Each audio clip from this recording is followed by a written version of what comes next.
RSS ने BJP को जम के सुनाया है। आरएसएस ने कोई ऐसा टॉपिक नहीं छोड़ा है जिस पे वो बीजेपी को घेर सकती है, उसे सुना सकती है लोकसभा चुनाव में खराब प्रदर्शन को लेके।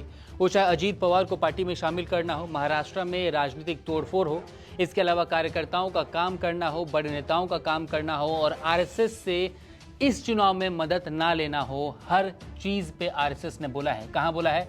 अपने मुखपत्र ऑर्गेनाइजर में आरएसएस ने कई सवालों के जवाब दिए हैं और बीजेपी को बताया है कि उन्होंने कहां पे चूक की, क्या काम उन्हें करना चाहिए था। क्रिटिसिज्म है ये ऑर्गेनाइजर का, आरएसएस का बीजेपी को लेके। चलिए आपको बताते हैं आरएसएस ने अपने मुखपत्र में क्या कुछ कहा है और किस पे निशाना साधा है। सबसे पहले फील्ड फोर्स को लेकर आरएसएस ने कहा है कि आरएसएस बीजेपी की फील्ड फोर्स नहीं है, लेकिन बीजेपी के नेताओं और कार्यकर्ताओं ने चुनाव में सहयोग के लिए स्वयं सेवकों से संपर्क भी नहीं किया। इन चुनावी नतीजों से स्पष्ट है कि ऐसे अनुभवी स्वयंसेवकों को भी नजरअंदाज किया गया, जिन्होंने सोशल मीडिया के इस दौर में फेम की लालसा के बिना अथक परिश्रम किया है। 2024 लोकसभा चुनाव के नतीजे बीजेपी के लिए उत्साहित कार्यकर्ताओं और कई नेताओं के लिए रियलिटी चेक की तरह हैं।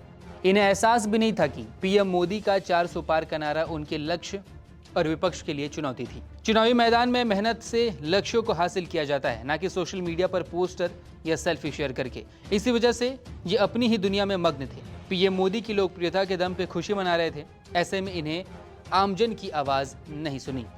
इसके अलावा बीजेपी की इस लोकसभा चुनाव में परफॉर्मेंस को लेकर आरएसएस ने एक और चीज को जिम्मेदार ठहराया, जो कि थी राजनीति।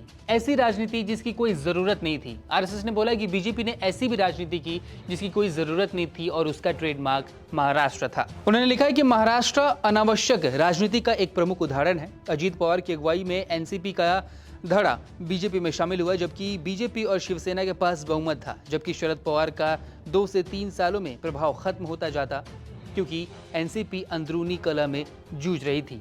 यानी साफ तौर पे आरएसएस ने कहा कि अजीत पवार को शामिल कराने की कोई ज़रूरत नहीं थी, महाराष्ट्र में उनकी पार्टी तोड़ने की कोई ज़रूरत नहीं थी।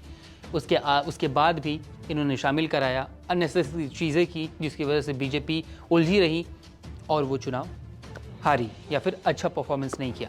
आरएसएस ने क्रिटिसिज्म किया है बीजेपी को लेके। आपका क्या कुछ कहना है इस पूरे के पूरे वीडियो पे हमें कमेंट में ज़रूर बताइए और वीडियो ज़रूर शेयर कीजिए। नमस्कार, मैं हूं मानक गुप्ता।